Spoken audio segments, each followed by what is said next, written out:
Hello, mobsters! Welcome to this tutorial video where we are going to go over the businesses. How many, what types there are, what do they do, how to get them. So here is a breakdown and showing of New York City's businesses. So this family is got their family color is black. So when it's fully highlighted, that means they own it. They have possession of it. So here like down here, like this hasn't been bought yet, no one owns it, but the border around it is black, just like all these over here are showing black because this family owns that district, but just hasn't, I haven't bought the district or the businesses in that district for them. So you got your 5 districts that you also see in the airport where it shows the districts and who, what family controls them. It is a column here for the businesses. There are 6 businesses in each district. So if they only own District 1, you'd only have these 6 businesses. You've got them broken up. So the top 2 businesses in the district are criminal controlled. So those are your criminal enterprise type businesses. And then down here, you've got your civilian controlled businesses. Those are your local civilians, your local populace that have their restaurants and stuff like that that pay tribute to you, and you help them as well, trying to get their restaurant to be the #1 restaurant in the city. So they make more money, you get more money. So it's a mutual beneficial situation. But these ones down here, the civilian controlled, the underboss of another family can potentially come over, extort this business, and actually get them to pay tribute to them. So these are important. And then if a family loses 4 businesses in a district, then the other family, if they have the ability to take another district, they can then steal your district from you and push you right out of that district. So if we look at a business just for an example, this one is a casino. It's got slots, so you can play the slots. Here's its current jackpot. And then it tells you its name, its health. This is a picture of its current situation. It's not damaged. Otherwise, it would show like it'd be on fire. And then if it was completely destroyed, it'd be like rubble. Here it tells you this is the 1 out of 1 casino in New York City. So if there's other casinos that either you owned or another family owned, they'd actually be competing against each other for the profits. So because there's only one, this business, when it collects its profits, it's collecting the 100% profits available for that city. And businesses produce based on the owner's their business stats. So the higher, which is most likely a Don who owns the businesses, the higher that Don's business stat, then the more their businesses actually produce. So it's been a long time since I've collected on this business. You can change the business name. If it's your business on your turf, you can change the name. You can sell the business back for half price. Say you're relocating, you're going to a different district or a different city altogether. Do you want to give your business to a family member? So you can give your business to someone else in the family if you don't want to own it. You can upgrade a business. So this business is currently a level 1. You own the level 1 casino. So you can level a business up to level 10. The higher the level, the more, the better it produces. It gives you higher profits, the higher the level, and the more health, which makes it harder to destroy for another family to come and blow up your business. Say you go to war. So leveling up is essential. Then you can set a manager. So you can set someone in your family as the manager, and that manager can actually boost the business. And boosting the business gives it a rating that's a monthly rating. So your businesses, if there's 2 casinos, so there's another family that had a casino, it'd be your casino versus their casino based on their rating. And the more times the manager boosts your business, will give you a higher rating. So if you have a higher rating, you'd be 1 of 2, and the other family's casino would now be 2 of 2. So they'd get less profit. So I think the breakdown for this is 60%. If there's 2 of a same type, I think it's 60% to the #1 and 40% to the #2. So it's important to be competing your businesses against the other if there's other families in your city, of having the better top ones. So boosting a business is essential. So you want to select members in your family that are the most active. So that way they're hopefully boosting that business the most. So your businesses are ranked 1 instead of 2 or 3 or however many people are there. Once you've selected a business type, you can't go ahead and change it easily. It costs $1 million to change its type. And so here's the different types.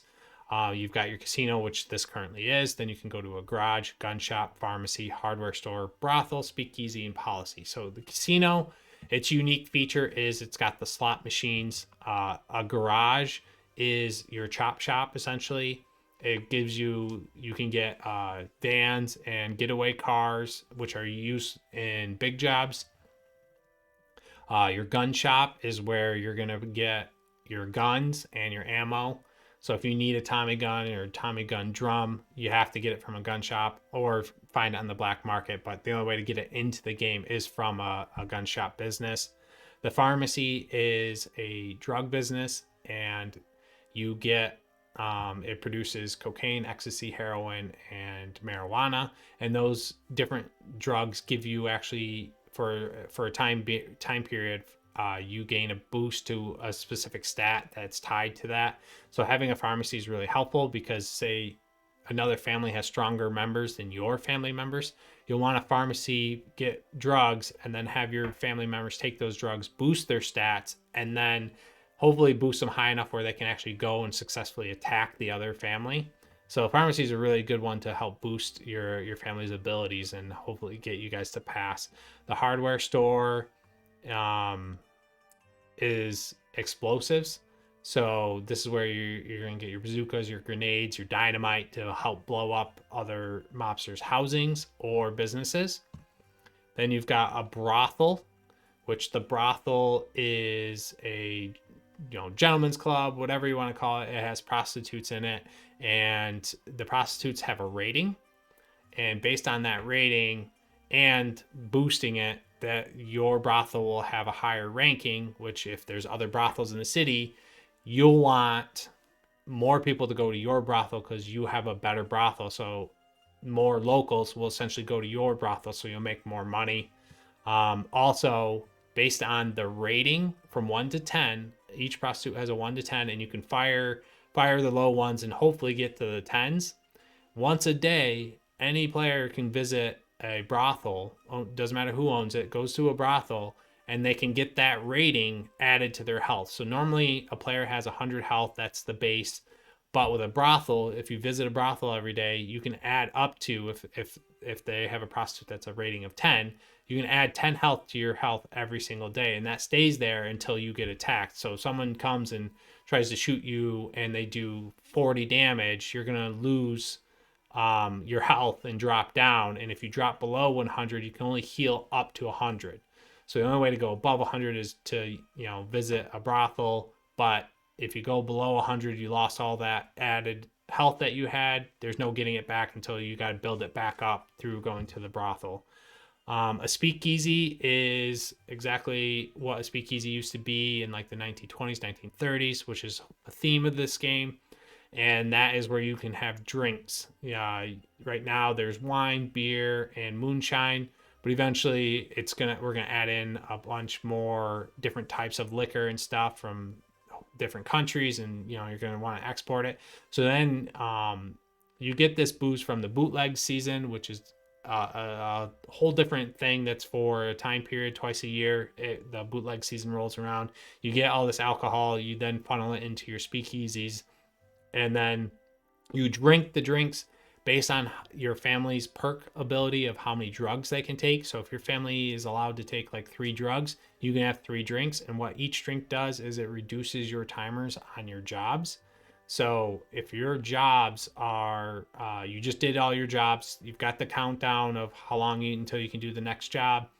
You go and you take 3 drinks, you just knocked off 15 minutes on your timers before you can do them again. So it's a really easy way to help get more money into the family by going and visiting a speakeasy and taking on some drinks. The policy is the final criminal owned business, and what that is, it's basically a lottery. So whoever owns a policy, they set what they want for their cut. So say if someone sets up a policy, they have a 10% cut. So every time a manager boosts that business, it adds 10,000 to the pot. And then every time someone buys a ticket into the lottery, that adds 10,000 into the pot, and then whoever wins the pot, that money goes to them besides the 10% cut that the owner of the policy takes. So it's a nice way of winning a bunch of money and gambling, and a family earning some extra money just through the policy doing its thing. So if we go to the player's guide, just to go over some of the other aspects and show off all the different things. So you can heal businesses if they've been damaged. Your civilian owned businesses are a restaurant, deli, diner, and store. So again, they're also competing against the other ones. So this is where it's a mutual beneficial relationship between the mob and civilian owned businesses. Like whoever you assign, once you buy that business, whoever you assign to be the manager for that, you're managing it not from an aspect of like your guys working in the store, or in the business or the restaurant or whatever, but they're managing the aspect of that city, thinking that's hopefully the number one restaurant in the city.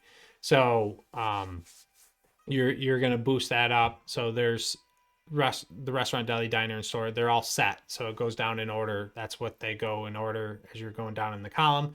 And so that means that whole row is all the same, where when you're buying a business of your own, you get to select what it is. So this is, I get to choose whatever I want. And then if I ever want to change it in the future, I have to pay $1 million just to re-tear down the business and basically rebuild it. But if I go to this whole row, even though these aren't owned, is restaurant. You don't get to pick. It is just what it is. So then we can go back to the business and just go over, oh, no, player's guide business. Go over the different things that you need to know. Here's the breakdown of like what each business will produce from a cash cash aspect per hour. It goes over how you get items. So the guns producing, the drugs, the explosives, and the cars. This is how you figure out how long it's going to take for you to produce an item. There are Omerta items that help boost your productivity so you can get your items quicker and maybe even get lucky and get 2 items for the time of 1. So then there you can change. Yep. So here, without an item, normally a business has a 10% chance of producing a defective item and a 1% chance of critically producing 2 items upon collection. And you can get up to a max of 1% chance of defective and 10% critically produced if you buy this item that's in the Omerta store. Here's the breakdown of what it costs to upgrade a business, repair a business. Here's the extorting, what the DC is, the difficulty challenge limit of what you need for stats to be able to extort a business successfully, which if you extort a business, you get the cash from it. And if there's any items being produced, if they were done, you can then take some of the items that the other family was trying to produce. You could actually take them by extorting their businesses if they have not collected them already. And then a UB can steal those from the restaurant, the deli, the diner, the civilian owned. They can actually steal those businesses with a on the 10th successful attempt of extorting a business, they will steal a business, and then now that civilian now basically pays their tribute to another family. Here's the different guns that the gun shop produces. Here's your pharmacy. Here's what each drug is, what it's tied to, so what it'll affect. Their hardware store produces those. Your garage, the getaway car, and the van. Here's the breakdown of all the other stuff of basically what I've gone over. So there's a lot going on in the business, but they add each business type adds a unique dynamic to the game, and this is how Mafia families are going to make their money. So this is the big deal. The big important thing is getting your businesses, getting them to level 10, and making sure that you're boosting them to make sure that they stay the number 1 ranking business in that city. So I hope this helps. It's a quick rundown. Here's all the information if you ever need to refer back to it, or you can watch this video again where I go over different things. So I hope this helps. I hope you enjoyed this video. I'll catch you next time. Keep it Mafia, family, loyalty, respect. Take care.